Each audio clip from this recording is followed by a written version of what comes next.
Radio check, radio check, radio check. This is the Explorers Pod over. 4, 3, 2, 1. Welcome to Explorers Pod today. Thanks for doing this. How are you? I'm good. I'm you know, it's up and down. It's holiday time here, so it's like trying to rev myself back. You know, it's kind of trying to relax, but it's kind of have two switches on and off. So you guys are giving me the push to get back into it, and there's always more, you know. Yeah, unfortunately, you've been quite busy and going through a lot and doing a great job. I want to say you're quite courageous and really have been watching you over the past few weeks, and thank you for all that you're doing for not only Israel but I think for the world as well. Thank you. Yeah, Ilana, welcome. And it's nice to finally meet you. We just see you in other shows and, you know, in some videos. And finally you're here. And it's really, really a pleasure. And thank you for doing this. We know you're very busy. And thank you for sharing your views and your valuable time with us. Yeah. Thank you. So, hey, we're going to start with a quick clip for our audience to sort of get a feel for what's going on. So give me a second to do a quick screen share. It's a very bad situation here. They're not letting children as young as 16 to take their matriculation exams without taking this injection. They are, of course, insisting people for work. They're making this green passport where half the population cannot get into theaters or malls or all sorts of things unless they've taken the vaccination. They're creating a medical apartheid. They have now issued, just this morning, they made it that they're allowed to send each person's private medical records to the local municipality so that they'll know who's taken the injection or not. They're making people wear a ankle bracelet, security bracelet, when they come back from traveling. It's absolutely insane. It's absolutely insane. If I stop to think about it, I will cry, you know?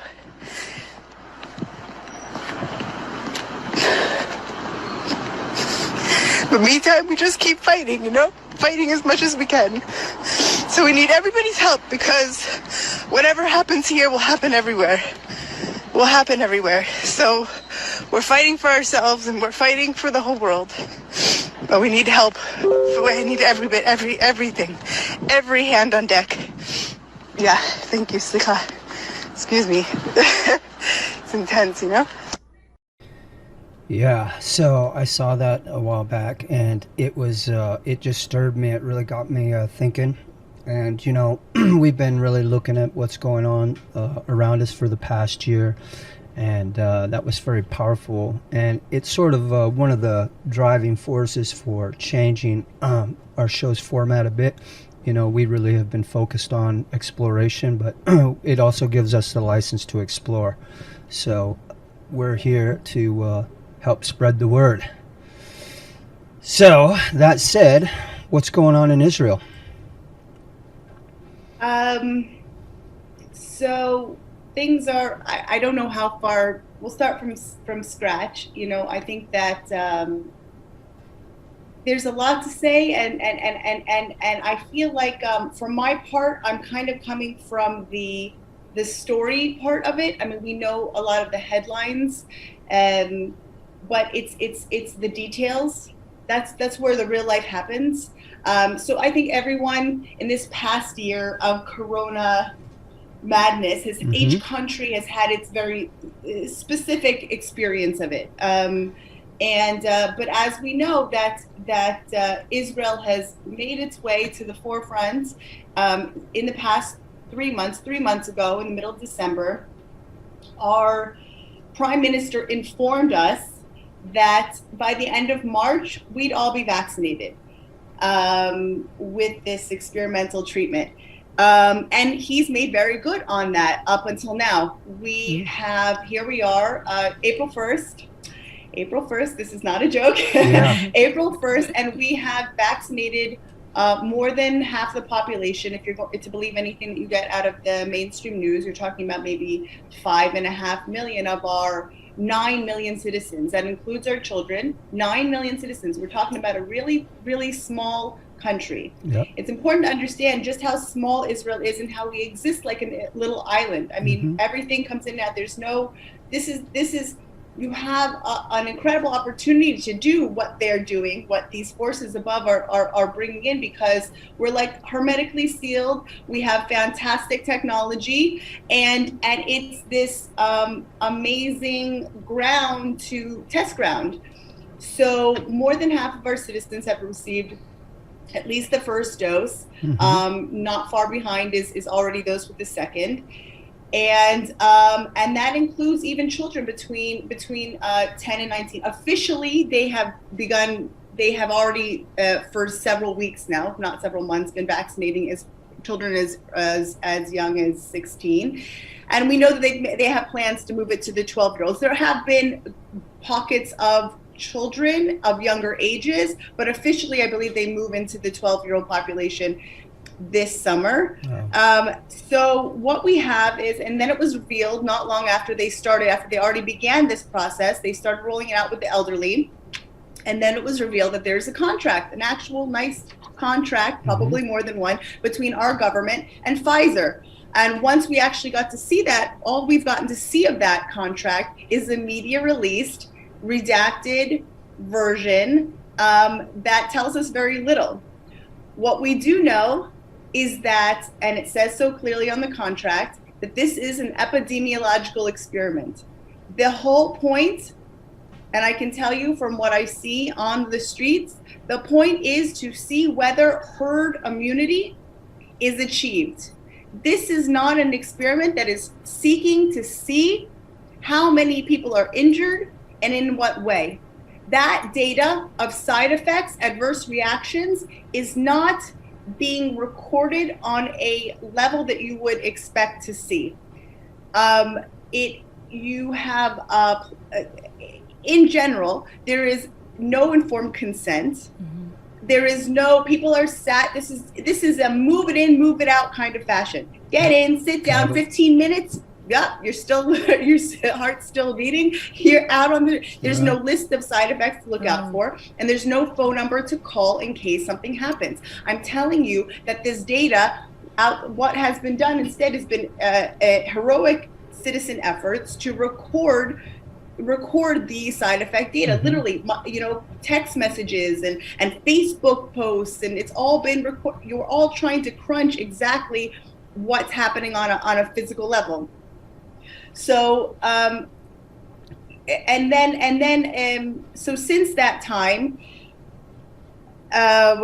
in this fast track of this rollout, they've also informed us. They've also already enacted in the past month this green passports. The names, the details, the restrictions, they change from morning to night, from night to day.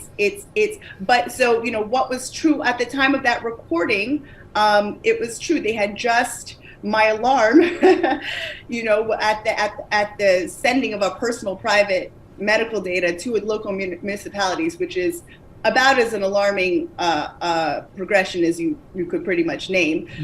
So that's been since defended in court. So as of now, that's not being transferred. Okay. We're seeing a little bit of hope happening over these past, but essentially the green passport is live. There are restaurants.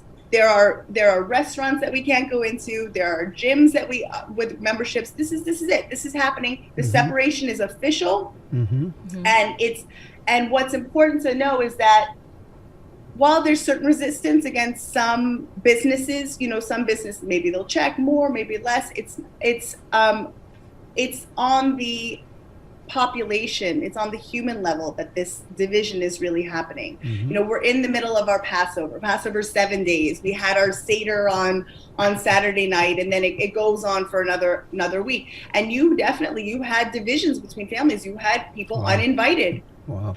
You had people uninvited from this complete this scientific study that we know has zero long-term safeties, has been told by every authority that it cannot possibly stop transmission. And yet I'm telling you that on the streets of my beloved country with my beloved people, that you have an absolute media guided behavior. They know that children, one of the most you have to sometimes takes me a lot of my own translation in my head. But one of the saving graces of this virus was that we knew that children were not affected. We knew that. And yet somehow we have a situation where we're rushing to get this experiment into the muscle of our kids. Yeah. It's honestly, it's terrifying how quickly it happens. And you realize that they just sort of flip the switch on from one moment to the next. And it doesn't take long. It really doesn't take long for the sharpening of the pitchforks to happen. Yeah. Well, Ilana, the establishment insists that this medical treatment is safe. The drug companies, politicians, and media have joined forces to universally refer to this as a vaccine. And it is, as they say, FDA approved. What are your thoughts on this? Well, I mean, it's amazing to me that these are subject to discussion, that we're arguing about basic facts. Basic facts. This is not this is an emergency authorized product. All you have to do is go onto the website to see that is the case. Go onto the FDA, go onto Pfizer. And it literally says that this cannot stop transmission. That's right. Fauci told us that. Moderna told us that. Pfizer told us that. The chief scientist of the WHO told us that. The Surgeon General told us that. Everybody is telling us this is a prophylactic gene therapy. This doesn't now, and it's not intended to stop transmission. That's not what it's for. It's intended to avert symptoms. That's your best bet. That's why anybody taking this brand new experimental, we know, how can we argue a fact whether it's an experiment or not? We know. The whole point of calling it a vaccine is to rely on the lizard brain. Vaccines are safe and effective. We know this. We don't have to think. Somebody did the work for us, right? That's the whole idea. I get to see vaccine. Vaccine means I can just turn off and trust my doctor. Everybody knows better than me. It's this push towards this whole year, and this program, never more than ever, is this push to say what I see and what I feel is not true. You know better than me. It said so on the news. Even every single channel tells me the exact same thing. Oh, I took this injection. I literally, you see thread after thread. I've never felt worse in my life. It must mean it's good. Do you know what I mean? We're covering our faces and arguing whether it makes it harder to breathe. I mean, what have we come to? Yeah. What have we come to? Yes. You know, this is not, we know it's not a vaccine. We know the use of calling it a vaccine, it doesn't take a vaccine to stop transmission. That's they changed the definition of it. Yes. We know it works as a gene therapy. We know that mRNA has never been tested out on the public at large, not in the 60 years of trying to get a coronavirus. What's the term? No cure for the common cold. Because they've been trying. Yes. And to pretend that we can literally change the face of our, make a category A and a category B, society division right down family lines, just ripping us apart from the inside. This is the rot. This is the danger, and it's so painful to be watching it, and people that you love and you respect, and say, how can you walk into that restaurant? How can you do that? How can you adhere to this thing? It's against all logic. How can we argue whether this is still an experimental product when your whole faith, your religious faith in the vaccine program tells you that a vaccine takes at least 10 years of study? Corona's been around since when? Yeah. When did we first hear about it? What are we talking about here? Why are we arguing with each other? Can we at least agree on the black and the white? Yeah. I mean, at some point it goes from confusing to anger to outrage to insulting and just plain to oh my goodness, I can't believe we're doing this. Yeah. Ilana, I'd like to pull up a clip because it helps to illustrate how the vaccine campaign is built on a foundation of lies and deception. For example, when drug companies boast that their product is 95% effective, as you said, it doesn't mean that if you get vaccinated, you'll be immune to COVID. So let's pull this up real quick. The success of these vaccines is not being measured by their ability to prevent infection with SARS-CoV-2, as many in the general public believe, but merely to lessen the severity of the symptoms associated with COVID-19, like coughs and headaches. Do you anticipate that the first sets of vaccines out the door will be more of a less effective blocker of the virus? Well, that's a great question, and that's the primary endpoint of most of the virus, is to prevent clinical disease, to prevent symptomatic disease, not necessarily to prevent infection. Thirdly, the studies are touted as involving tens of thousands of people, but in Pfizer's trial, only 170 of them were reported as being diagnosed with COVID-19 during the trial. Of those, 162 were in the placebo group, and 8 were in the vaccine group. From this, it is inferred that the vaccine prevented 154 of 162 people from developing the disease, or 95%. But as even the British Medical Journal points out, a relative risk reduction is being reported, not absolute risk reduction, which appears to be less than 1%.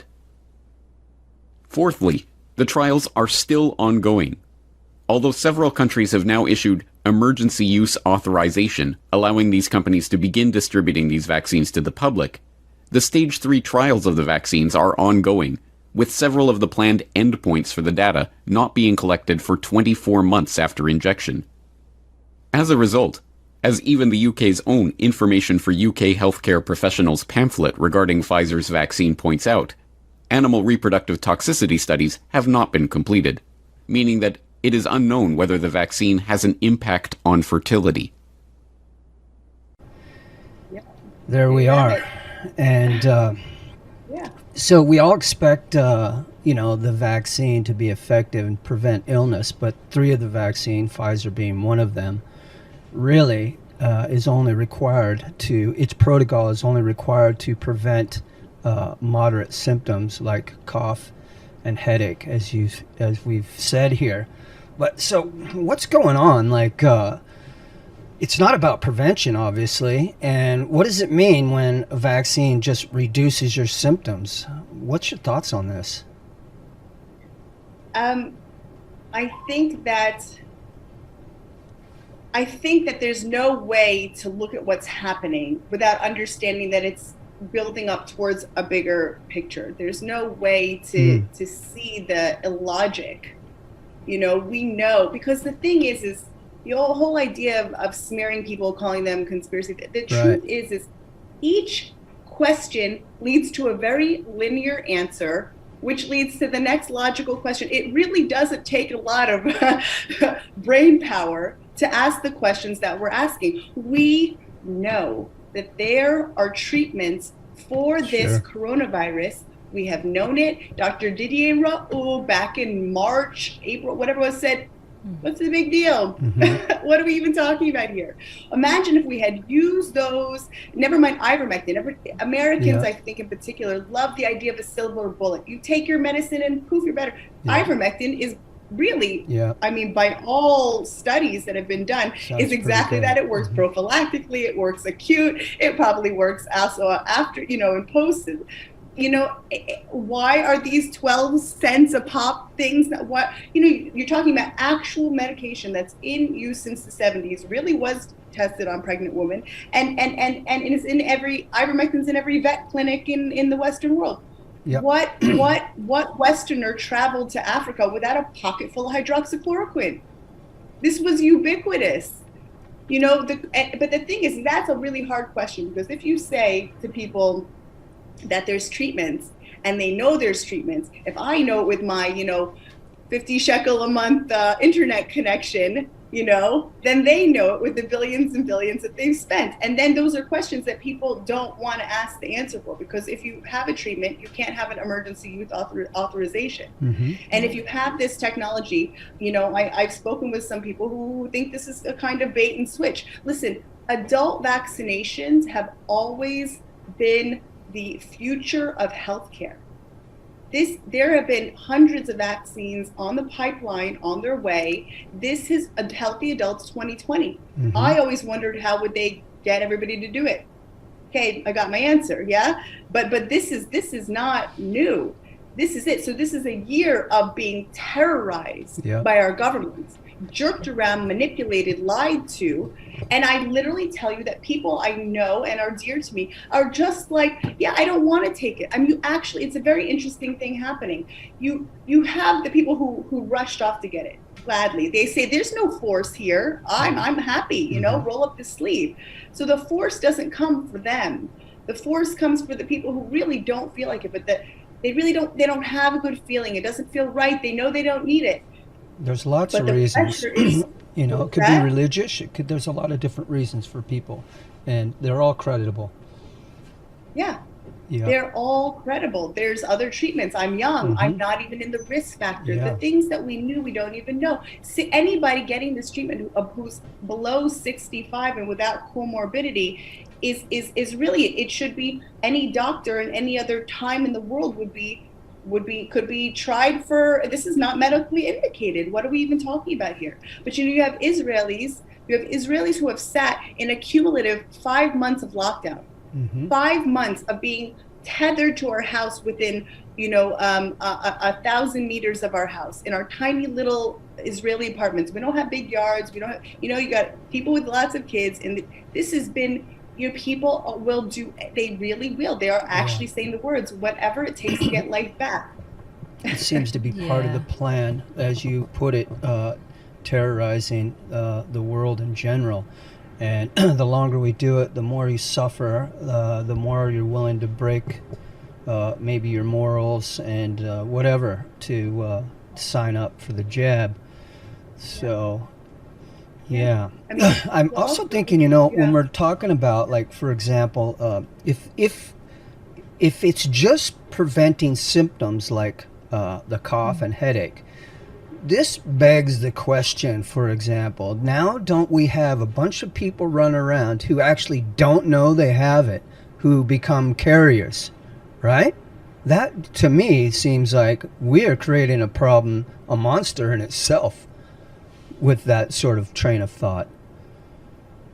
Well, yeah, that invisible, the idea of making the other, this apartheid, this fascism, the idea of the other, it's the oldest trick in the book. So it was the Jews and non-Jews, it's people with dark skin, but now it's this. It could be you, it could be me. Right. It's this invisible enemy. It could be anybody at any time, no matter how vibrant you are. Right. You get to do anything totally with it. Insane. Yeah, it's really. So, I'm curious. Are you familiar with a group in Israel called the Civilian Probe? No, I don't think so. Okay, no. I have a document here. Let's see. I'm gonna try and pull that up. How did Israel manage to double the number of deaths accumulated to the prior 10 months of the pandemic within the 2 months of intensive inoculation with the Pfizer vaccine? That's pretty interesting and scary as hell. Why did Israel's COVID-19 cases spike sharply during the first month of mass vaccination campaign? And why, after just 2 months of mass vaccination, are 76% of the new COVID-19 cases under 39, only 5.5% are over 60, 40% of critical patients are under 60. Did the vaccinations shift the direction of the infection to a different demographic, or have the vaccines created a more virulent strain of the virus that targets younger people? And why have more pregnant women suddenly entered critical care, while COVID-19 cases among infants soared a whooping 1,300%, from 400 cases under 2-year-olds on November 20th to 4,800 in February 2021. The children again, about the 2-year-olds, that I hadn't heard. Okay, all these things are so disturbing. Right. But yeah, so anyway, I'm going to send you all that stuff. Also put it in the show notes so anybody can review it. So go ahead. So, Ilana, can you tell us more about what is being coined as the Freedom Bracelet? The Freedom Bracelet. It's funny, like we won't notice, right? You know, they just change everything. It's all, you know, they turn it on its head. Yeah. So again, I'm going to tell you honestly, the rules of what's happening in our airports are so. You can't quote me 100%. All I can tell, because they change rapidly. And then there was the before elections, before Passover, and now we'll have now we had elections were right before Passover. We know that we will see a lot of changes after Passover. I'm sure that any increase in cases, I'm sure, will be attributed to all of us unvaccinated who got together during the Passover holiday. We know that things are coming. So yes, the Freedom Bracelet is when you come back from, if you have the audacity to travel, you know, in order for it to monitor you when you come back, you can either head over to a Petri dish Corona hotel. Again, maybe those have stopped, maybe they're started, maybe there's one or two, but at least at the time, you could go to this Corona hotel. It was like a selection. I mean, I can't believe I'm saying this. It was a selection. If you've had your vaccine, obviously it's you pass go, but otherwise you have to go to a Corona hotel where you can go home, where you're monitored to make sure that you don't leave your house for your 10 to 14 day period of time. You're literally under house arrest. I mean, never mind the 5 months of house arrest that we've been under as a nation. But yes, on an individual level, you have now, if you want to change, there was a thing that they've also fought in court, that if you wanted to leave before the Passover holiday and you weren't vaccinated and you didn't have a within 72-hour negative PCR test, I believe also for children under 14 maybe or 16, you had to go through an exemptions committee. Understand, you're guilty until you can prove yourself innocent. An exemptions committee to get on a flight and leave the country. You're talking about living in an open air ghetto. What else are you going to call it? Really, what else are you going to call this? Yeah. So, you know, again, I want to say that when I left first lockdown, way back when, those were good times. When I left first lockdown, I got in my car and I drove all over the country because I live in the city, and I was hoping to find some place with some big yard, and what I saw with my own 2 eyes was 5G tower infrastructure that was not there before. Okay. They used that first time you're talking about, and they're not all in use right now. And I'm not connecting to anything. I'm simply telling you that I myself witnessed a change in the basic infrastructure in my country. And we know Israel is high-tech startup nation. I mean, we are the most vaccinated, we are the most surveyed country that I know of, certainly in the free world. That's what's happening. They had there was a law, or they were allowing our phones to be complete. They had full access to our telephones, to everything we were doing. Up until I think maybe just recently they've suspended that for the time being. But we're like that. My point in saying that is that we are completely surveyed. Completely. I don't have any illusions. Sure. Myself personally. So that there's not awareness. I think the world is now with social media, as we all know what's going on with the censorship there, and we'll get into that shortly as well. But it sounds like they they actually got the name wrong on that bracelet, but it probably should have been called the slavery bracelet. So. Basically. I mean, basically, what else do you call? Yeah. What do you call it? What do you call it when law-abiding, healthy citizens are locked out of the taxpayer, locked out of the institutions that they support? Yes. Are locked into their homes. What are we pretending still? Yes. Yeah. What about the green passport? Tell us more about it, and how far into it are they? Yeah. And how is it affecting your life? Yeah, just on the ground. How long's it been in place? How's it affecting your life and the friends and family around you right now? So I, beat my own drum. So personally, I've managed to. I haven't bothered to go try to get into restaurants or have interactions with people that I know. But we have literally already, this is live. It's been live for, can't tell you exactly, I don't know, maybe they started doing it maybe a month ago. Okay. But what you have is, again, on the ground is the most painful. One of the, you have people who are not only denied access to any places of leisure, hotels, restaurants, gyms, pools, choirs, synagogues. Wow. One of the worst examples is it was on social media a week or so ago, which was a woman whose 6-year-old son fell. I don't know the story. He fell. He had major trauma to his head. His 6-year-old kid was going into brain surgery.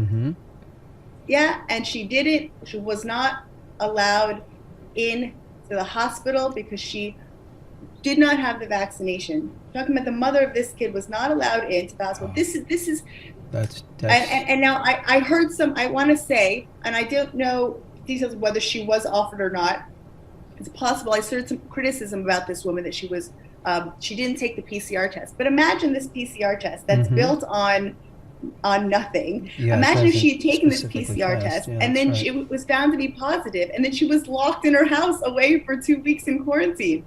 I mean, what choice? This is the choice. What I'm trying to say is that, you took this virus that targeted this much of the population that we could have solved way back when.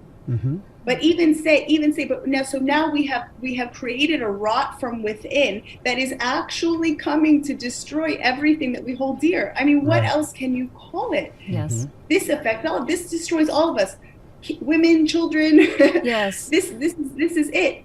This is little kids getting scanned to get into their school. We know that this mandate, they don't have a vaccine mandate in Israel, but we know they're pushing hard for it. We know that come fall, that to get to schools, we don't know. We have in Israel there's a matriculation exam that's very central to how your future will go. And I happen to know personally of schools in Jerusalem that told their 16-year-old kids, you can't come to take your test if you haven't taken the shot. No. You have 16. It's massive. Okay, so you have people. Yeah. I mean, there's so many examples like this, and it's the point is not to air dirty laundry. The point is to show how easily you're talking about a nation that really sticks together. Listen, we argue like crazy. I think maybe we're number one in arguing, but we do have to stick together in a way. And you're showing how quickly that can be divided. Yes. Yeah. You really it shows it can happen here, and in a second it can happen everywhere, and it is the plan. And I really want to tell you one more thing that if I had seen it before, I would have sent you guys the video to show personally our Prime Minister Benjamin Netanyahu going on. He's planned now. They've already procured 30 million doses. Yeah, I saw that this morning, and he's advocating 2 doses a year or something like that. Or was it 4? But I read that this morning. That's exactly. And he's 60 million doses. 60 million doses. So this is my hypothesis. That is what the contract between Pfizer is. That my conjecture is that They've made it very clear. Your freedom, your Green Pass freedom, that's 6 months expiration date. You have to renew your freedom every 6 months at 4 shots of an experimental mRNA per year, 60 million doses for 9 million people. That's from child to this for 2 years. And I think that that's part of what the contract is that we all take this. Yeah, well, you probably have seen it as well. The executives talking to some investors, I think it was the bankers, and they were talking about the how the protocol was going to roll out, and they talked about how they were going to hike the prices after the first year, and everybody was going to need boosters, and there's a lot of big opportunities for you guys out there. I mean, the whole thing was total corruption right there. Yeah, we're gonna blow this up, and they're all going to pay for it. So it's already in the making. They've already announced it, and it's pretty sick. But yeah, we've seen that. Yeah. Well, speaking of the contract, tell us about the 30-year Confidentiality Act. The government has sealed their protocol related to the virus and treatments for 30 years. This is information that the public has a right to know, and the government has a responsibility to share. Yeah, this is insane. What are they covering up? Can you give us some detail here? Well, I think it's so opaque that really you've said it. It just gets more and more absurd. Is not only the one day to the next, here's what you're doing, and here we're going to block you out of society if you don't do it, but you don't get to even know what's going on. Conclusions. And we're going to sell your data goes somewhere, and you don't get to see it. Nothing. We don't even know exactly what parts of our personal medical data is being transferred to Pfizer. We don't get to know anything. This democracy that existed, we're the only democracy in the Middle East. Well, I don't think that we can say that anymore. This is Banana Republic. Yeah. We don't even get to know the Corona Committee meeting details. We don't get to know any of the past. And there was someone I was listening to recently who understands how this all connects to the larger picture of digitizing the country in general, that were we to see the plans that were already in effect before Corona, then it would raise questions that they don't want to answer.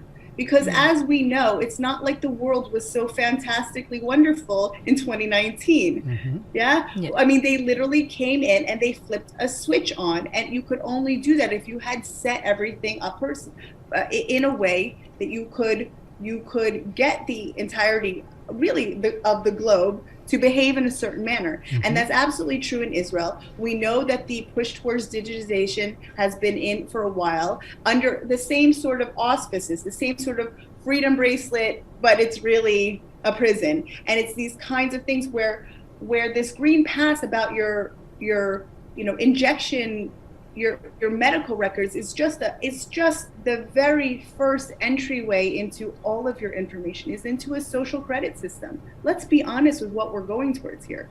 Let's call it what it is. This is where we are heading.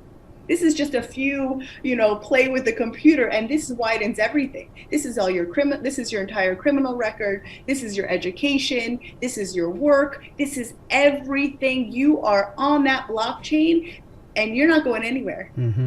And if you don't get to opt out, and you don't get to opt out. Freedom is slipping real quickly. Yeah, let's talk about censorship a little bit. Those who raise concerns about the medical treatment, they're being bullied, they're slandered, they're mocked, they're censored, they're threatened and fired from their jobs. This includes medical professionals who have science-based concerns. Tell us about the extremes. You and your group, you've started a group, I think it's a political group there. What have you guys gone through so far when it comes to silencing and censorship? So again, you had this combination of this, because for us, even though this vaccine program and this Green Pass we are the poster children. Look how fantastic it is in Israel, and this is intended for the world. Whatever they slap on the paper and call data, this is coming for everyone. However, for us here in Israel, this whole vaccine program was tied up to the elections. You have our prime minister who just can't let go. He will do quite clearly anything to stay in power.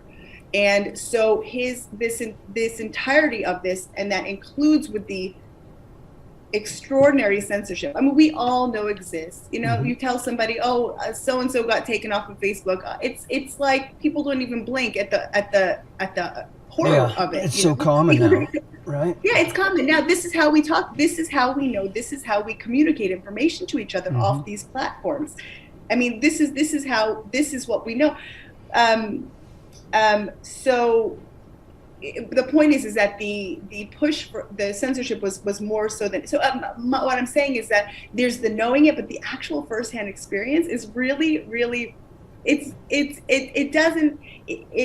profound. It's really a punch in the gut to see it. So leading up, I'll preface by saying I don't know about politics. I don't like politics. I avoided politics. It's always been a dirty word. But I think that there's been so many breakdowns, even though those of us in the world who understood there's corruption. This past year has taken so much from us. There has been such a profound breakdown, even because we still, listen, even those of us fighting corruption, we still paid our taxes. I mean, we still adhered to basic societal structures, and to watch how they have just peeled away every trust that we had. So at some point I looked and I realized, I almost felt a bit of freedom, because I don't want to get things wrong. I don't want to misspeak, but I also realized, they are messing things up so profoundly. I can start talking, because if I get it wrong, I can't do worse than they're doing, you know? And so there was, it was started by Dr. Ari Avni. He began a political party, an apolitical political party. That was the only way that I would join, which was not talking, this was not even, we didn't even do a pro-Bibi, anti-Bibi, you know? This wasn't, it was absolutely, there's an elephant in this room, and we're gonna say, hey, guess what? You can't force vaccines. You can't force anything. You can't lock your population down, and you can't create a green passport. It's apartheid, you know? And that was it. That was, I mean, there's details, and there was actually a whole plan to enter into the Ministry of Health and actually provide science and health. But that was like it once we got in, you know?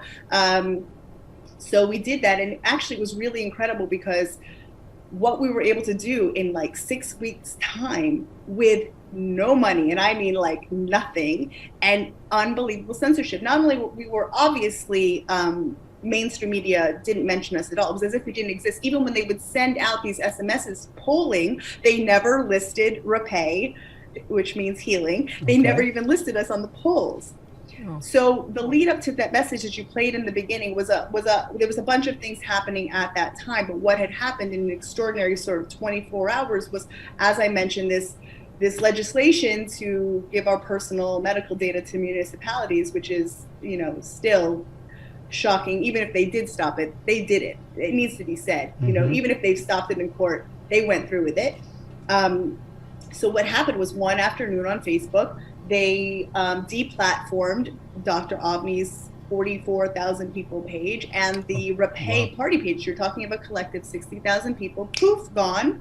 And then what happened beyond that was the Ministry of Health took a retired judge who has a history of some very, very unpleasant, some very dark times in Israel's history, and he was associated with this. They took this retired judge to go above and beyond the request to suspend his license, where he revoked it permanently. This is the leader of your party, the doctor. This is the leader of the Repay. Repay, you have to repay, which means healing. Rofei means doctor. So you understand, you play with the letters of the language. So he's taking the legitimacy of the head of the party, his medical license. So what happened then was, of course, that was newsworthy. So tons of people were many reporters were calling to interview the head of the party. And by the evening, there was, he had interviews set up to discuss this thing. And by the evening, they had completely cut contact. Every single Israeli news outlet cut contact with him. Stopped replying to messages, canceled interviews. You guys don't exist. So I understood. You understand? Because that was fantastic for us. I mean, very, very bad for Dr. Avni, but that was the publicity that we couldn't get otherwise. They wouldn't give us. And I realized that it was on high a call to cut off all publicity. And I realized I was walking. That message that you heard was me literally huffing and puffing, walking down the street. I knew there was I reached out to an activist that I work with in Europe. I knew they were having a meeting that night, and I was alarmed by everything that was happening, and I was rushing to get a hold of her. Yeah, it sounded like happened. it. Yeah. Yeah, and that was my call out to. I realized, we've got to go out and around because Israel international pressure means a lot. It means a lot to us. And it means a lot to our prime minister as well. And I realized, of course, we go outside in, and that's exactly what happened. And I am grateful to be a part of that. But it's so clear, whatever,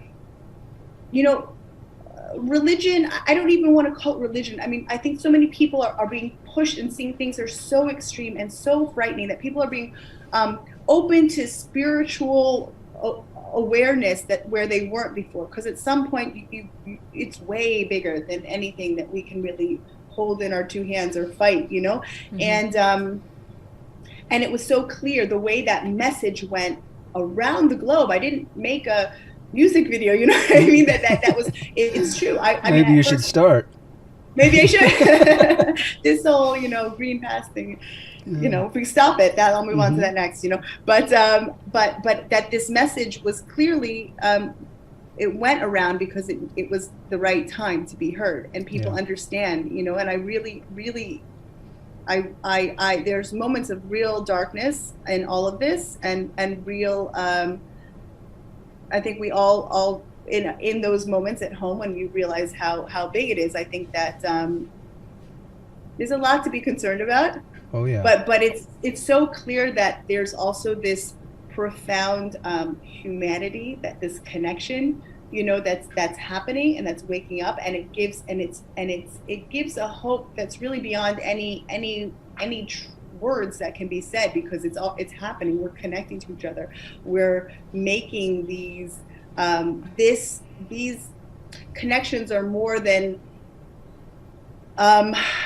comfort. They are the force that we will move forward with to take our world back. I mean, this is what we're doing.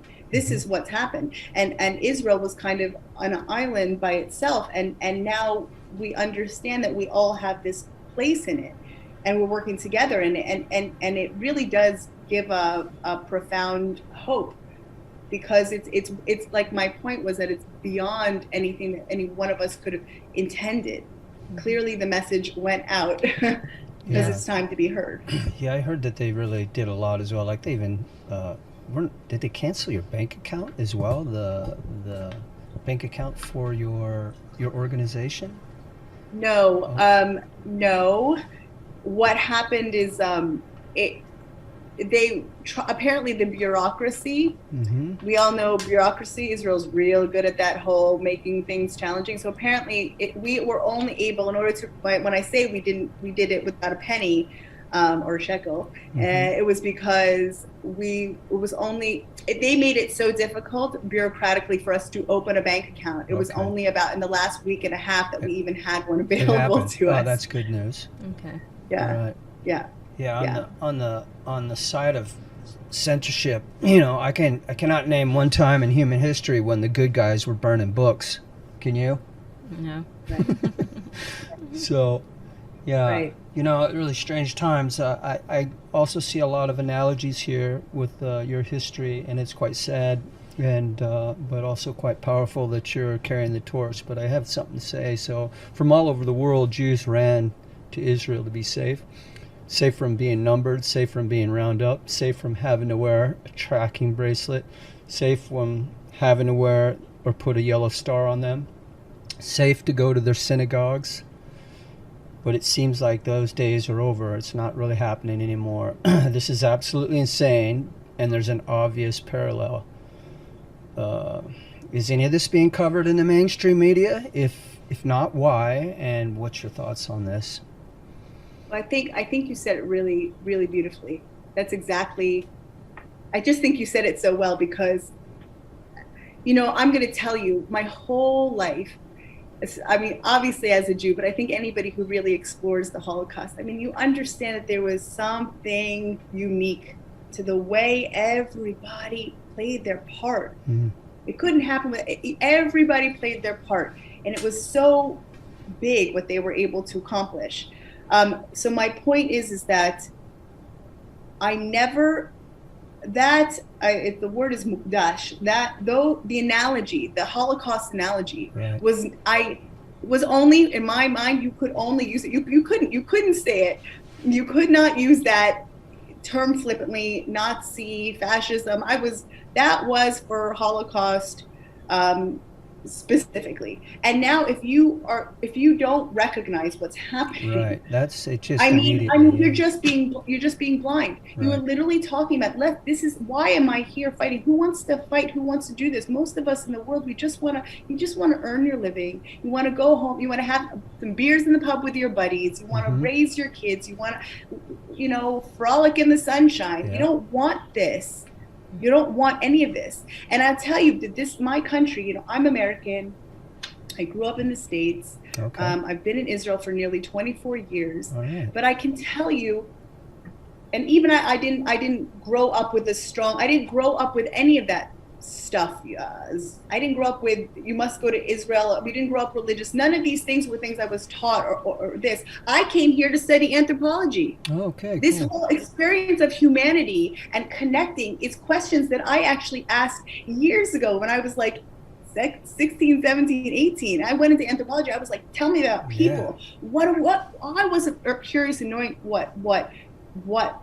I mean, it blew my mind to see how different cultures could be. But I was really interested in what connects us. What's the truest thing we can say about all of us? That's what I wanted to know. And what's amazing, and honestly, on a personal experience of all this, is here it is 20 some years later, and I'm getting my answer. It's incredibly painful what's happening in the world, but here I am getting the answer back of the most beautiful humanity. Mm-hmm. That's it. Whatever you want to call it, spiritual, you want to say image of God, or you want to say the most human experience, that's where it comes together. This is where we come together with it. Mm-hmm.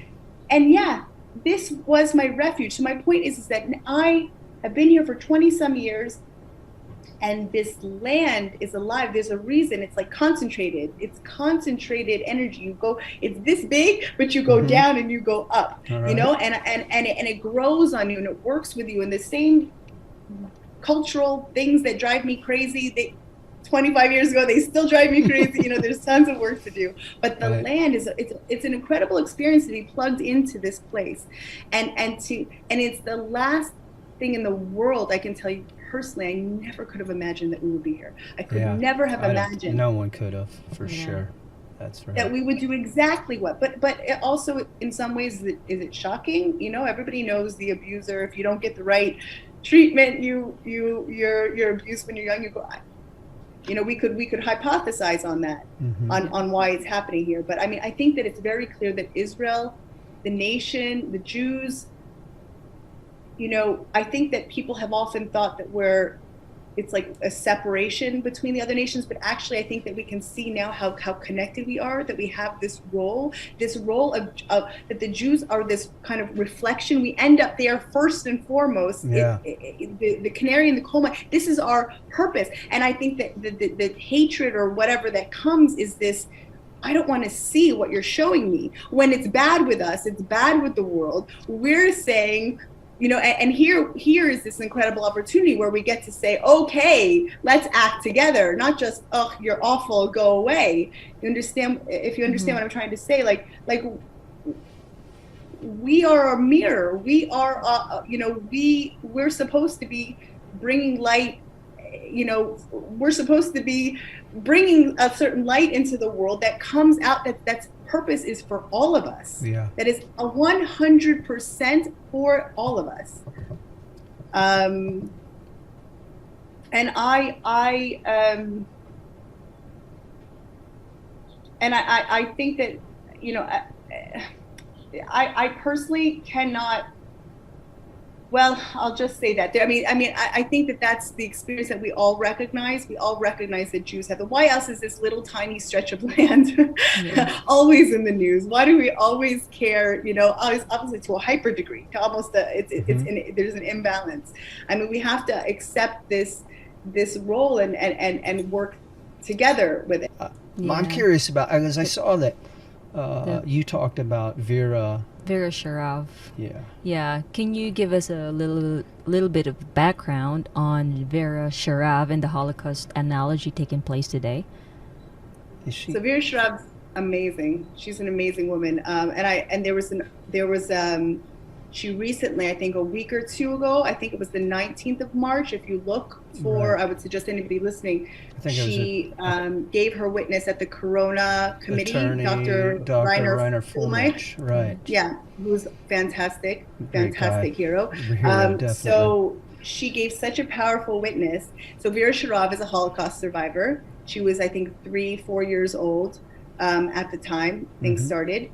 And she actually said to me personally, she said, maybe we should all wear yellow stars like the King of Denmark. When they came for the Jews in Denmark, he had everybody wear, like this is really what we want to, I personally think, that the merits of this injection are secondary, must be discussed, but it's secondary to the primary one, which is choice, which is bodily autonomy, which is, this is the last frontier. 100%. This is it. My mind and my body. This is where battles.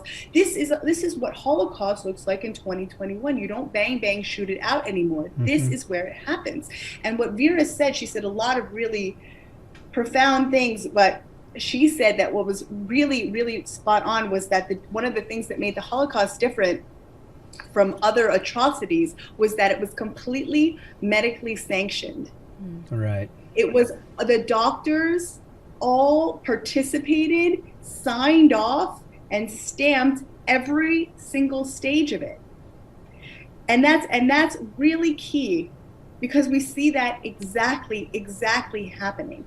It's like you guys said about this freedom bracelet, the idea of hating science, when that's literally what we're asking for. Show me the data. Yeah. Show me what happened to people after they took it. Show me after 48 hours. How many people died of heart failure? Let me tell you, I know people inside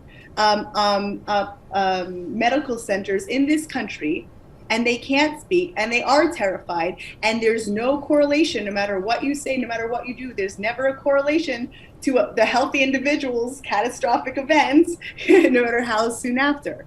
So she was saying that it always rolled out in exactly the same way. First you separate, you wear the star, they're excluded from public activities, they become this other. We all know the whole idea. I don't know if you guys have had this experience. I know I do, walking down the street, when they pull their mask up when you walk by, if you're walking by without this mask. It's this, we've got that experience. I could tell you a few stories. You're full of cooties. We're all 4-year-olds, you know what I mean? Everybody's got, and she relates it completely. You listen to her, you could be talking 1930s, you can talking 2021. Yeah. You're talking 2021. And if we can't, and if honestly, we're going to have the audacity to ignore voices. And I saw also another thing recently of a 93-year-old woman, Holocaust survivor, saying the same thing. Yeah, I just saw that as well, just the other day. The mass and the control. Right. If we're going to deny them, then this is our chance. We said, oh, never again. We all swore it. Now's the time. Now you get to speak up.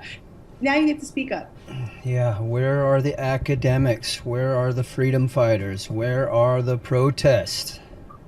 Yeah.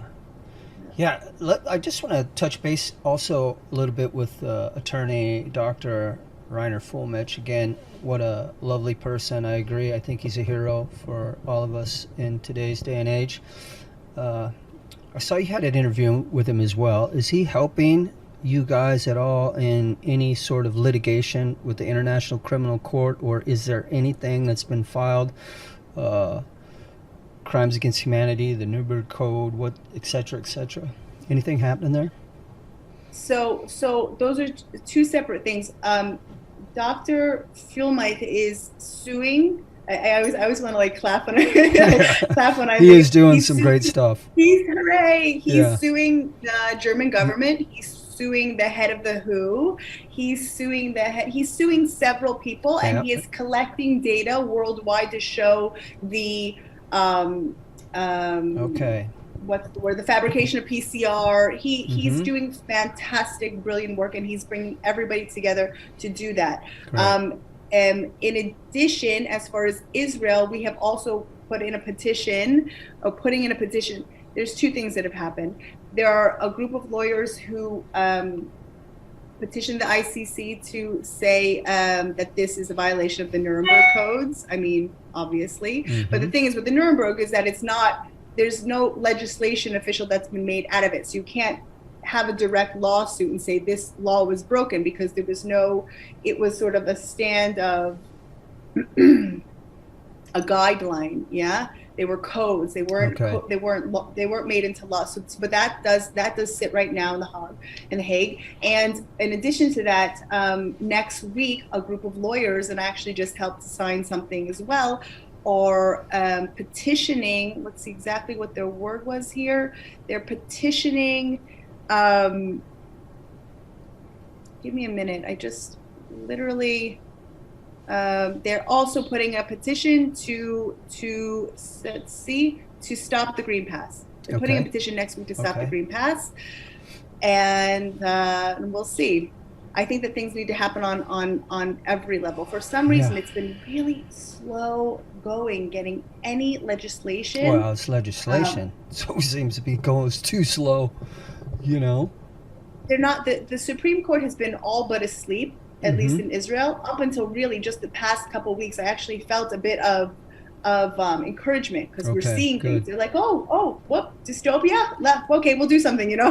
Like it's starting to get some action happening with that. But we'll see. Well, the drug companies have zero liability. Israel's Prime Minister and Pfizer's CEO Albert Bourla has openly admitted that the Israeli people are the world's laboratory for this experimental treatment. They have become marketing agents for an experimental drug. Do you think they should be held accountable for death, injury, and/or long-term side effects? Oh yes, I think that not only now. I think we should take it all the way to the National Childhood Vaccine Injury Act from 1986. Oh, we should go all the way back. How can it be that there is a product that has no liability, a product that we mandate, for infants a few hours old? I mean, that in my opinion is another elephant in the room that no one talks about, which is that this is happening to us as adults. Well, gosh, what was happening to all those kids for many years, where you have chronic illness at more than 50% in the States? And I think that the idea of questioning these things, again, to call us anti-science is the same thing as calling a house arrest freedom bracelet. It speaks for itself so clearly. It hides in plain sight these things. The idea that you can't, if you you have a catastrophic event after this shot. Number one, it's even denied. If you don't know even what you're looking for, there's no. That's the same. Again, the parallels to the childhood vaccination schedule are there. You don't know what you're looking for. You don't know what it is. You go to the doctor, and it's denied that there's any connection between the two. And then there's virtually no reporting. You have VAERS, which the Harvard Pilgrim College did a study that showed that VAERS in the U.S. is used less than 1%. Yes, 1% of incidents. As you guys noted, the data that you showed, which is also being collected by NAKIM, which has just been every citizen effort to grab everything that we're seeing. Right. How can it be? How can you expect the highest quality of product if there's no liability? I mean, it's simple business. Exactly. It's simple business model. What are we why are we arguing these things? If we all really do want the best, healthy people, healthy kids, why can't we demand the best product? Why is it anti-science to say you can improve? The whole point of science is not it's a religion and I bow down to it morning, noon, and night. It's a process of paying attention to what you're seeing and moving with the data. Yeah. And literally, it's a religious faith that we have in the medical world, in the vaccine data. And you know what? Allopathic medicine has its place. Hey, when you have an emergency, that's great. It's great. You know how to sew it up. And allopathic medicine has a brilliant place in the healthy body. It sucks at prevention and it sucks for chronic disease. And we know that. And any doctor will admit that. Why can't we have it? But this idea that it's taken over everything and anything else is debunked. Why do we have to exist? Why can't we put it all together? What is the fear? Because in making things a whole picture. Yeah. The same people who claim to be so awake to the atrocities of the world don't recognize that every single channel says the same thing. The world is full of colors and shapes and sizes and religions and perspectives and experiences, but yet it's only one narrative. I mean, what are we doing here? Well, what are we doing? Yeah, there's something here behind the veil for sure.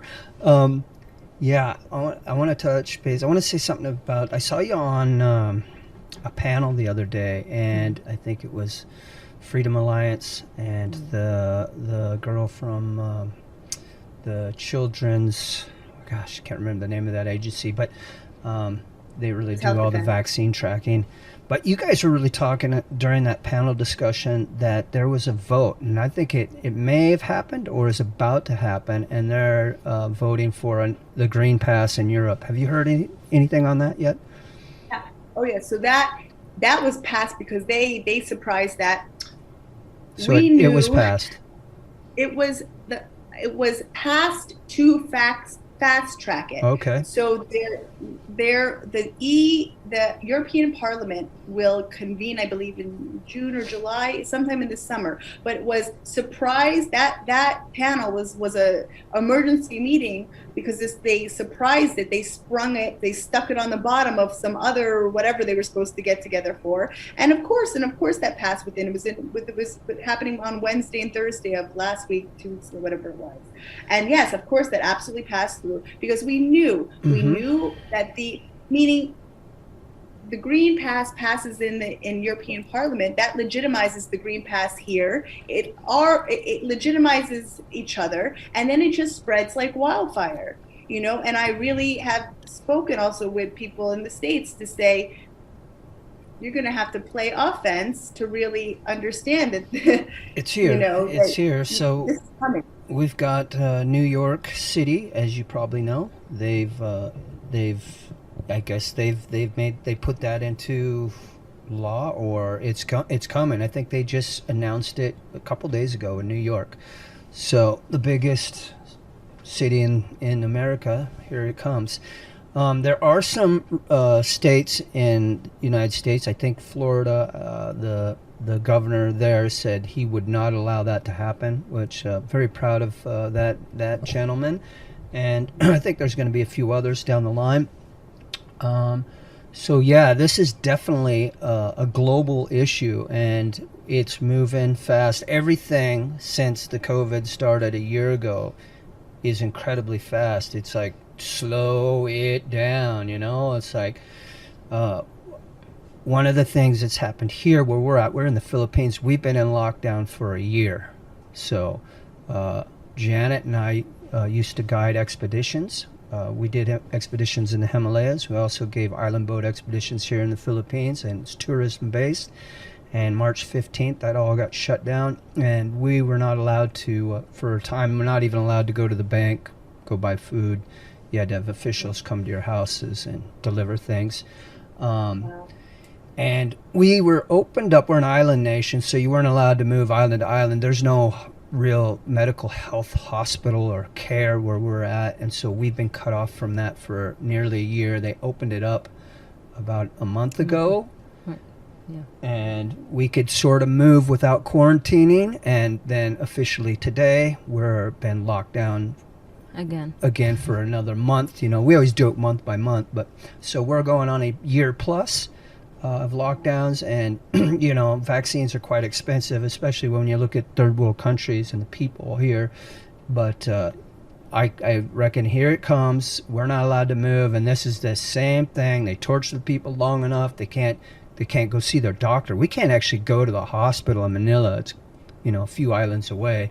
So all these things that we've been, you know, subject to, the psychological terrorism and all this stuff, it's, you know, we've seen so much in our local environment that I think I want to make it clear that we get it. We get it. This is a global thing, and everybody needs to open up, pay attention, open their eyes.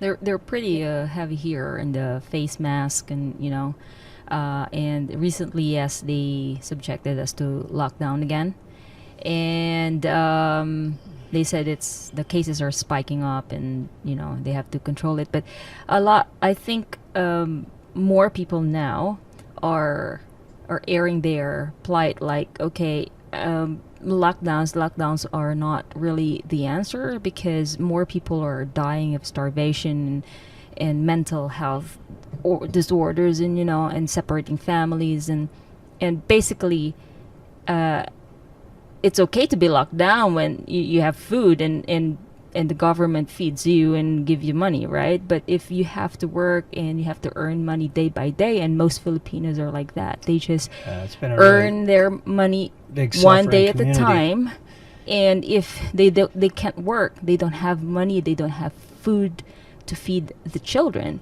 And so, you know, there's a lot of percentage that people are just suffering, and more so because of the lockdown. You're saying that it's important to make the connection. You guys were talking about the Holocaust. The punch cards used to round up the Jews in the 1930s was IBM material. That was That's IBM right. Technology. That's right. Who was creating They're the it subsidiary of that company, IBM. That's right. New York. It's IBM. It's the same. Who is IG Farben? Who's Pfizer? Pfizer relates back. These are the same. And what you said, and when people say, "Oh, it's not force because nobody held you down and jabbed you in the arm," what you're saying, Janet, every single creature on this planet seeks its sustenance daily. Mm-hmm. And if you tell somebody they can't search out their food and you know, and their sustenance because of whether they take this jab or they've got the green pass or this lockdown madness, which the WHO has come out and said, duh, it's much more damaging than this virus ever could be. Well, you know, again, it's just all part of this lie that we're being told. We're being told the truth, and we're still adhering to a lie. Yeah. Well, before our holiday of Purim was our PM going on a video that said, "What's your problem? The FDA approved this. The doctors love it. The FDA approved it. Like, what are we crazy? You mean you're lying? You're a pharma rep. Yeah, what are you?" I had a thought on that. That was one of my thoughts that I wanted to tie into with as well, was when you were talking to your attorneys and what's going on, so on and so forth. This is obviously flat out lie and deceit, and it's to the masses. This has got to be a crime. Yeah.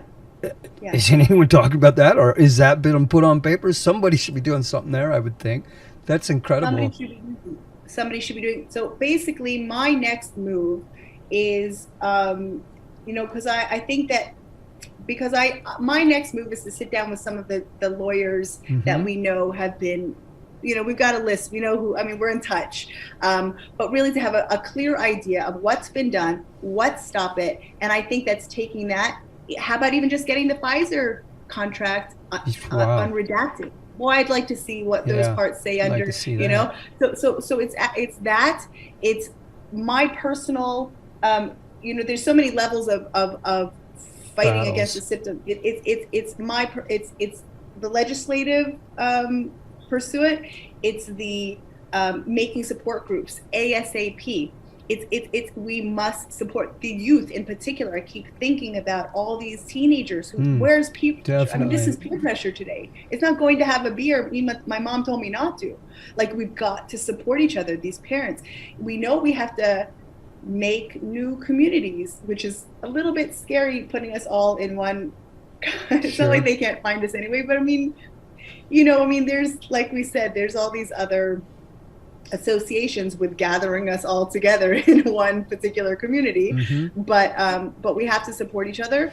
There's an idea of I also have this idea that came up yesterday. I have this Telegram channel that I've recently just started I'm trying to, there's been such an awesome influx of people from around the world, and I'm just me. So I'm trying to find somebody who can help me kind of start sorting that out. So I saw that. I saw that Telegram channel, and I tried for the first time. I downloaded the app yesterday, and I'm going to try and sign on to that. So awesome. Yeah. No, I mean, I think that it's all so big. This is all so big. There's a place for every single one of us to have a voice. There's a place for every single one of us to make a difference. Every single person. Even just, I make sure when I walk down the street, when I see little kids, sometimes I encourage them. I'm like, it's okay. You're outside. You can breathe. And I make sure I'm eye contact, and they see me smile, and they see a whole face. That these little kids see, like. Do you know what I mean? Like, it's little, but it means something. Every little 7-year-old that passes by me, and I'm like, look how beautiful your smile is. Breathe. It's okay. It's okay. You're allowed. I know, and you're allowed. It's destroying their immune systems. It's anybody who's not taking in oxygen. And there's so much science. I mean, anybody okay, I've got heart disease. Should I wear a mask? Oh, how about some neurological disorders? Should I wear a mask? There's so many reasons not to wear a mask. It's insane. But everybody, and you put them on your kids, what's going to do to those kids in 10 years? What's going to happen? Are we going to see this huge thing of a populace down the road where they all get Alzheimer's or dementia? It's insane. Yeah. So how is it now in Israel? I mean, like, you have been really very strong and very determined to give awareness and speak out loud and talk about these things.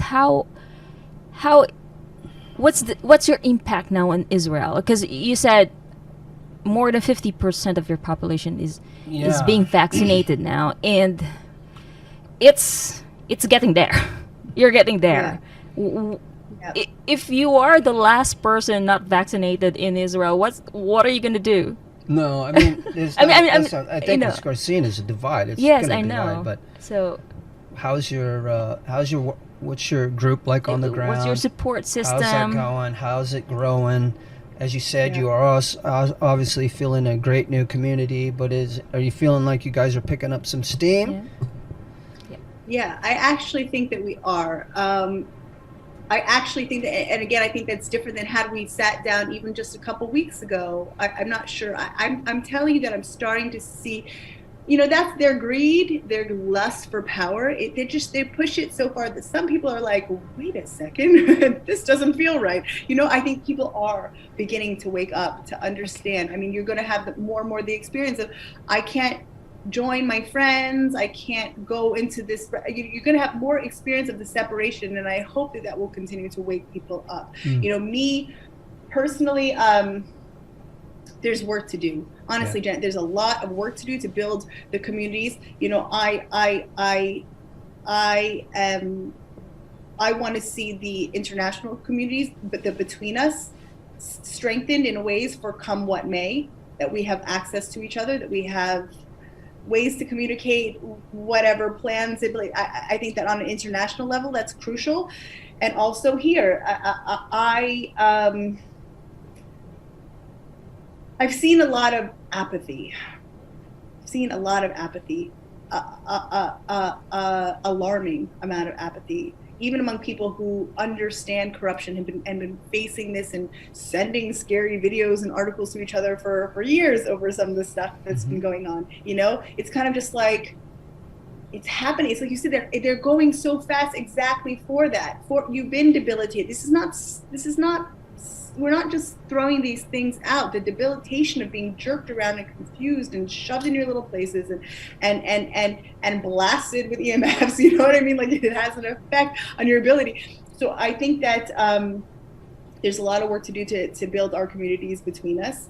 But honestly, I think the biggest thing, you know, we don't have to have 100% or even, you know, the herd immunity, the real idea of herd immunity, like where at some point something takes, that there's enough of a group of something that it takes over. So I think the idea of a herd immunity of rebelling against this, it whatever that number is, it doesn't have to be 80% of us, or, you know, there's going to be some amount of us that it's going to take hold and it's going to start making a difference. Okay. And I think that, you know, the biggest challenge is getting people to do. It's just getting people to do anything, you know, not just to allow it to happen, you know, it's bigger than, but to get people to make action. I mean, we're sitting together because the smallest action that I was able to take, there's nothing inherent to me or you know, about that.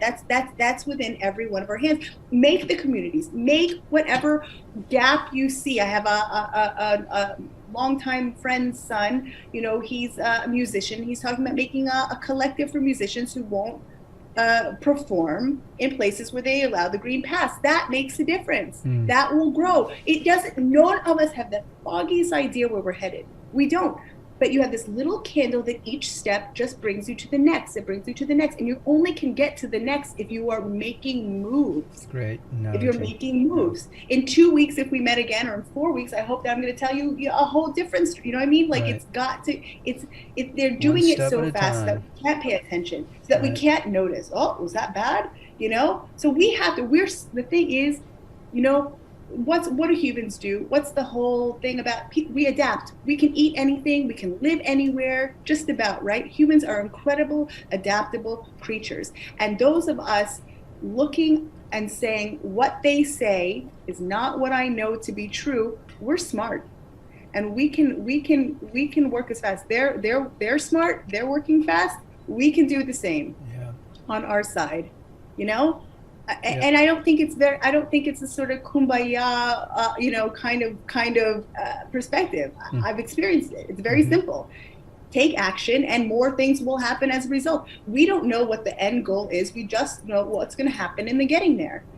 Okay. Yeah. So I've got a lot of plans I'd like to start getting up off the ground. And all of them are important. All of them have to happen right now, you know. The community to support, the, you know, legislation against the you know, we were talking yesterday on this. I was saying about this Telegram channel, was talking about this petition that I told you guys about that's happening next week with the Green Pass. Yeah. So somebody said, well, why is it only for Israel? Well, that just happened to be what these Israeli lawyers were doing. But let's make this idea is let's get a global petition that we take to the ICC.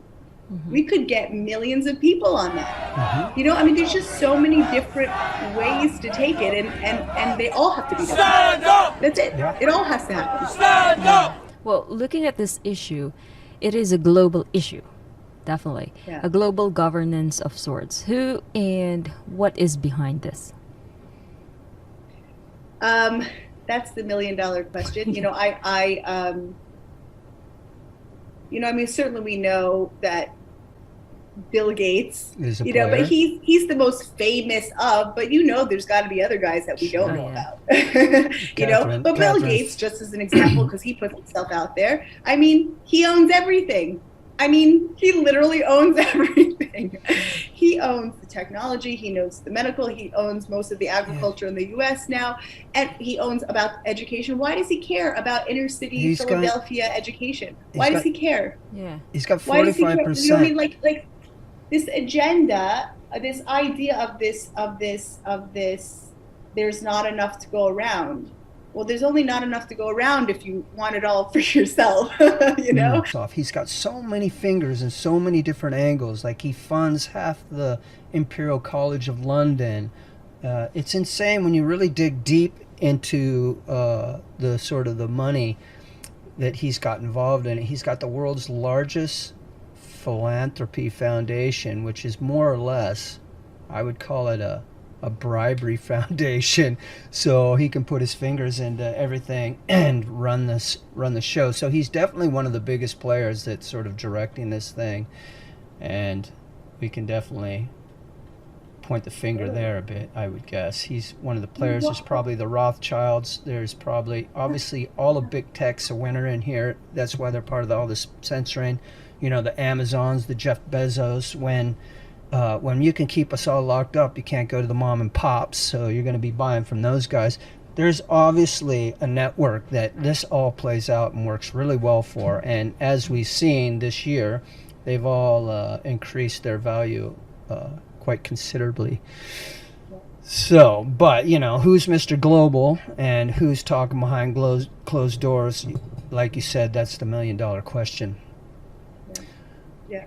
But I mean, I think it's obvious, you know, again, they want to call you, like, it's not, you don't have to think hard to ask these questions, you know? I mean, when all the leaders, the managers, the leading managers of the free world start saying the exact same language, just like the television. I mean, you turn on the everybody says the same thing. It all gets passed down. It's like a wire that went out that morning. That's what you say. Parrot that. It's all gotta build back. I mean, it's creepy. I mean, and we're looking. It's not like our governments anymore. You know, I'm from America, and it's a democratic nation. At least it was, but now we have all these rules and mandates. No one voted for them. No one really had too much say in it. And this is all over the world, all over Europe. Everybody's locked up. We're in a totalitarian regime. It's just like everything got taken over in just a few months over medical mandates. And this was obviously led by some of the most powerful people on the planet. And if we don't change that system and get back our democratic values, you know, the window's only open for so long, I think, and that's why it's really important to keep fighting as you're doing, and thank you very much. But one of my thoughts is, what are your thoughts? What is the purpose? Is it an ideological war? Is it a religious war? Is it transhumanistic? Can you see an end outcome that they might be planning?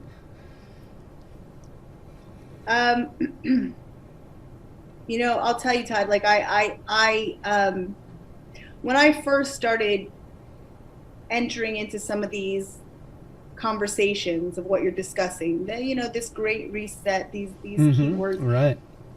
It's so big and it's so dark. Yeah. And I don't know that I've ever really experienced such a level of fear for the future and future of my family. And I think it's very important that we all know what's happening. We all know where this is going.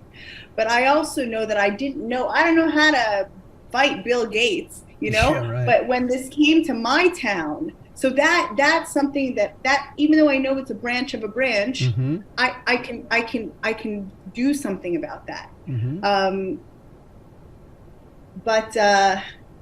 But I think that there's no question that this is where this is going. I mean, we're scanning our kids to get them into school. I mean, you know, we've already have a green pass that's live. I mean, to pretend that this is not just this is minutes away. This is not weeks, months, years. This is obviously heading towards exactly this digitized, centralized, all of it. It's the whole. It was whether Corona, you know, people argue whether Corona is real. It doesn't matter. People were sick. Whatever coronavirus was is way back. It was just the entranceway into this whole thing that has been leading up. Google has been running rampant, absolute wild west for decades, just collecting everything. We have given them everything about us. They know everything, and it's the knowledge that is power. I think, you know, ultimately, I don't think we'll go full Matrix. You know what I mean? Like, I don't think they'll really achieve those goals. But I think that if you want to tell, my honest opinion is that I do think things will get darker before they get better. But I do believe that there are human there's humanity that they can't account for. Mm-hmm. Spiritual, whatever, however, I think that they won't achieve. I mean, early on I thought, well, why make the world so dark? If they want to get rid of half people, it's a eugenics type of thing, just, I mean, call it what it is, have a, I mean, God forbid, but like, call getting rid of us what it is, but it's not just about depopulation. It's also about utilizing us as the battery before you get rid of us. I mean, let's go ahead and call it that. Sure. We are being sucked dry of our valuable data that we provide. That's why it's got to be in this weird, crazy, twisted, there's an enslavement that's happening. Yes. We already are there in many, many ways. Yes, that's right. I agree. Are you familiar with Catherine Austin Fitz? Yes, she's brilliant. Wow. Yes. Well, so, I think she puts it really well. Once I saw her on Planet Lockdown, that interview, I really started getting really interested in some of her stuff, and I've been watching a lot of her stuff, even way back in her history when she really started doing some other talks about financial stuff. But I think she's really got her finger on the pulse about a lot of things, and I'm really amazed with the way she thinks. I think she's a really smart woman. I think she would argue today that the infrastructure is really assembled not to save humanity from a killer virus, but it's being implemented as a strategy really to track 7 billion people and hook them into the cloud, right? That's how she sort of puts it. So let me go through where I think he's going. I think where they're going, and they're prototyping tons of technology, so I don't think they have it yet, but where they want to go is they want to download a Microsoft Office system into your body, into your brain, and hook it up to the Jedi Cloud contract and the Amazon Cloud contract at the CIA. And if they can get 7 billion people hooked up directly to their cloud contracts and use viruses, I mean, it's very clever. Use viruses to keep those updates coming, just keep those updates coming. So you saw my most recent article, The Injection Fraud. I think it's a fraud to call these vaccines. They're not vaccines. They're not medicine. But I think it's the exact same model you used in the computers. And the idea is, just like Bill Gates made it possible for the intelligence agencies to get a backdoor into our data and our computers, they want a backdoor into our mind. Mm-hmm. And it's very hard if you haven't looked into the creepy technology, the Charles Lieber kind of technology, it's hard to fathom. So what we have are people who have unimaginable liabilities for what they've done in the health area, what they've done in the financial area. And what they're trying to do is they're trying to do two things. One is to load an operating system into our bodies. I call it the injection fraud, because they're calling it a vaccine, and under law, vaccine is medicine. This is not medicine. So to me, what they're up to is a fraud. And then the second thing they're trying to do is implement contract tracing, so they can have, before they get the operating system in everybody, they can have complete control. So I mean, anybody who's watching this, I would definitely encourage them to go look at sort of Catherine Austin Fitz's ideas and opinions. And I think she's really smart, and she's got a lot of good background that, could be helpful. Yeah. Absolutely. I mean, I think it's crucial. I think it's really crucial that you have that background. You don't have to suck into it and get lost in it. Right. You can acknowledge it and have some mourning. I mean, we can get angry and mourn and then get up and fight. Have your moment with it, Right. But understand where we're going. If you can name it, you can fight it. Right. Yeah. That's what I'm. Well, it's interesting because there's so much information to internalize and really suck it in, like what's going on. And I think here in the Philippines it's very difficult to get those information across, because it's hard here. As I said, a big chunk of the population is really poor. Yes. And they're just surviving.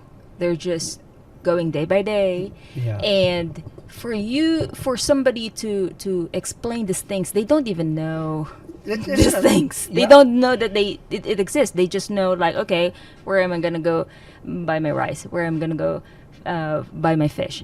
And it, as much as you want to share this information and educate them, it's very hard. And if once you go to the streets and tell them, like, the vendors, like, oh, this, what's happening is this and this, they would just look at you as like, Yeah. oh, you're crazy. Well, It's like, they also don't have the ability. because they don't they can't can't see think it. that far. It's not belittling them, it's just They don't have the information. For example, they live in a different world. yeah, because for example, data costs money, right? Yeah.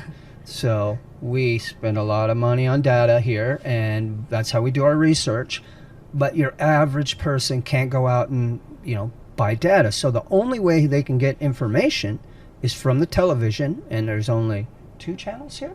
Yeah, well, there's a lot Two of channels, channels. but it's mainstream media. Yeah. But mainstream media, 2 Yeah. channels in the Philippines, and you're not going to get it there, and you won't learn the stuff we're talking about. And then the other option for your average person is Facebook for free, and they gave Facebook for free to the Filipinos years ago. That's how they can all talk to each other, but they can't really afford to buy the data package and go out and start surfing and looking and sleuthing and finding. So they get what Facebook tells them. And voila, you've got a society of people who aren't really in the know. And as you know, if you're just following mainstream media, well, that's probably what you're going to get as well.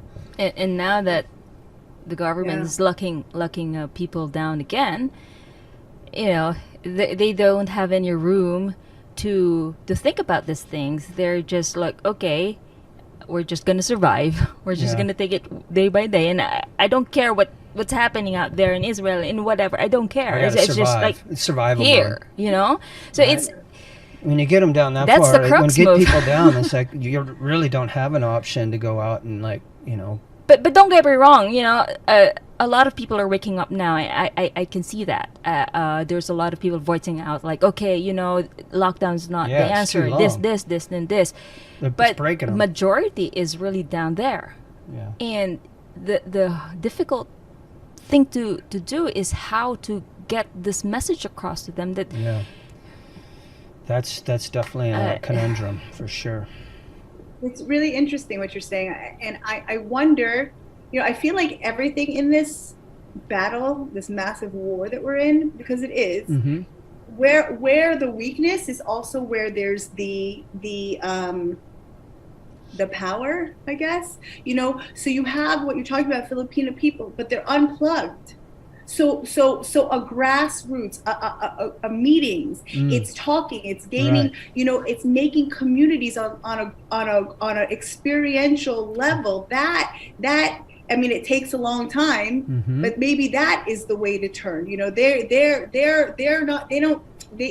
They're not plugged in exactly. We can't access them, and even how many years has it taken of us learning from Catherine Austin Fitts? All of these things have been built up of really years worth of information. Yeah. But the fact that they are unplugged makes a certain purity. That's real life. It's real life happening. Mhm. But you can get together maybe on a grassroots level to make supportive groups and to talk about it. Even just, you don't have to go full Great Reset. I mean, but isn't it crazy what the government's doing? Do you think that's extreme? You know what I mean? Like just logical, what you see, what you feel something, don't you?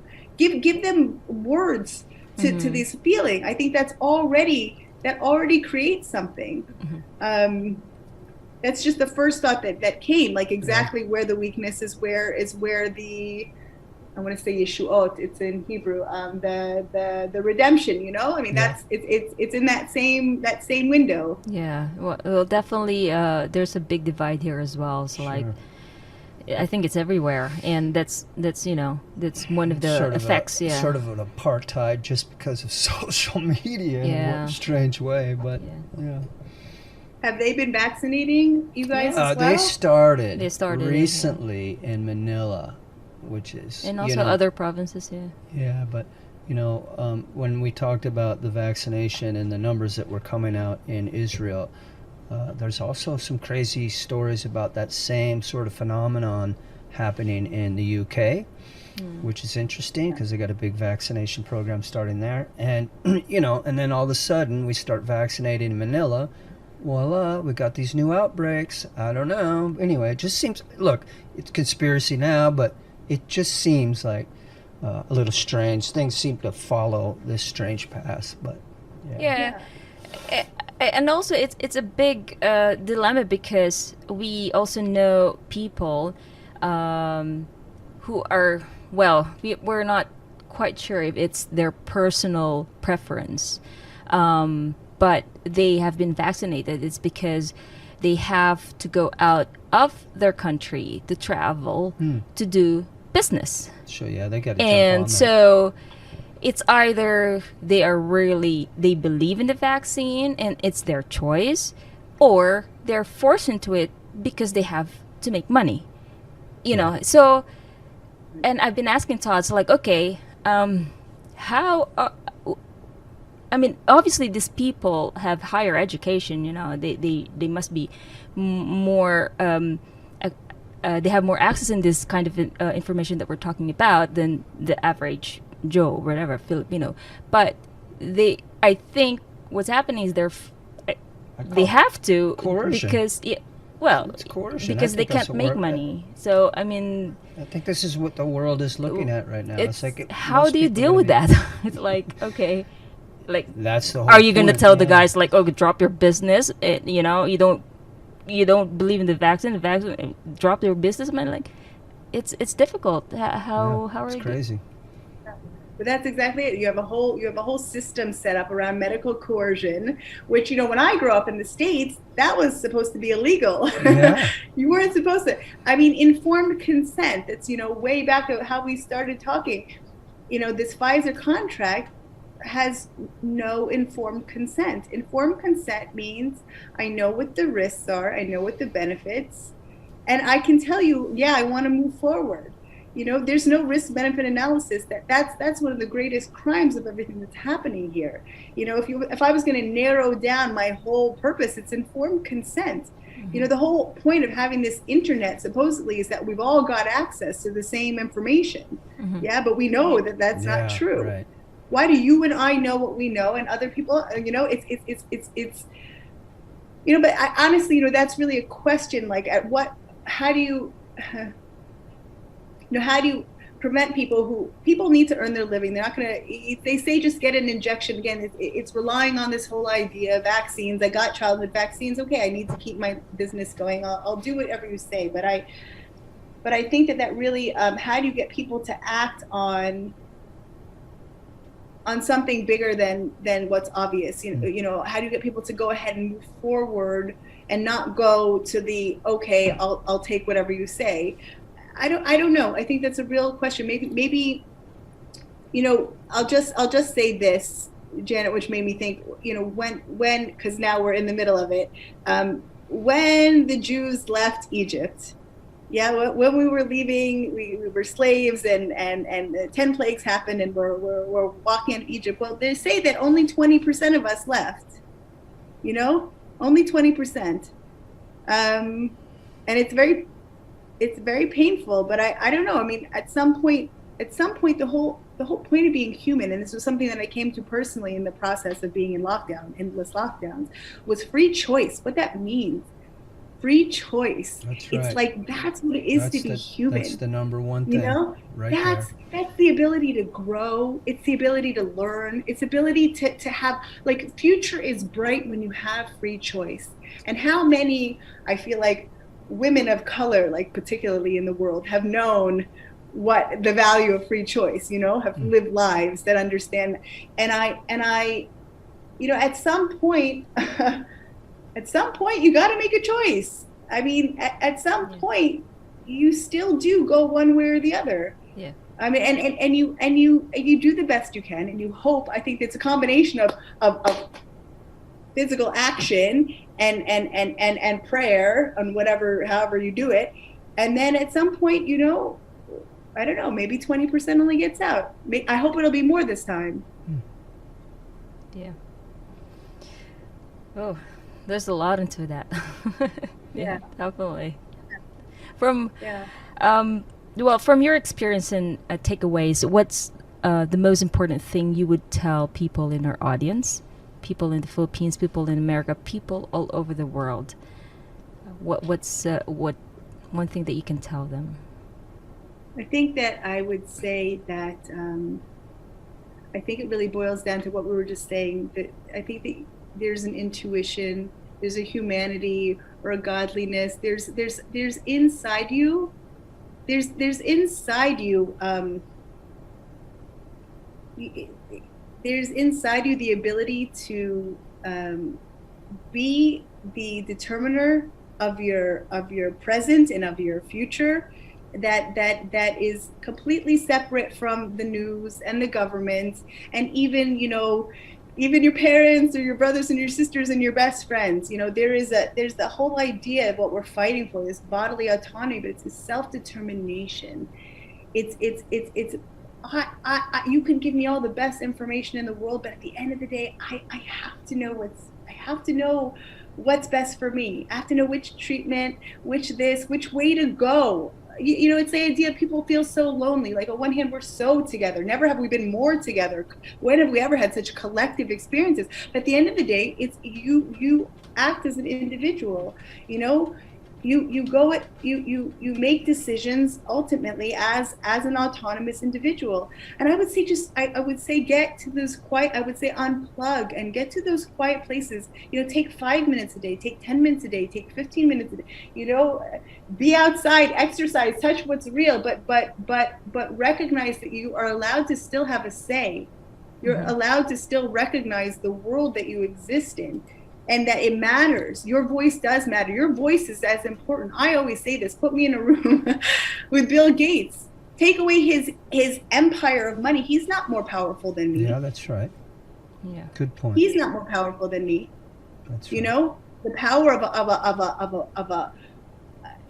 any one of us, of the will. There's a will that exists in us, and the desire to see goodness, because most of us in the world are good. Most of us in the world want good. Yeah. Most of us in the world seek good. Some of us are stronger, some of us are more associated with this, but we can get back to that. And as I have said before, and I maintain, we are the many and they are the few. They've just got a lot of resources. But it ends when we say enough. And I just encourage everyone to really follow your heart and your faith and your experience, your lived experience. And I would say one step at a time, do good.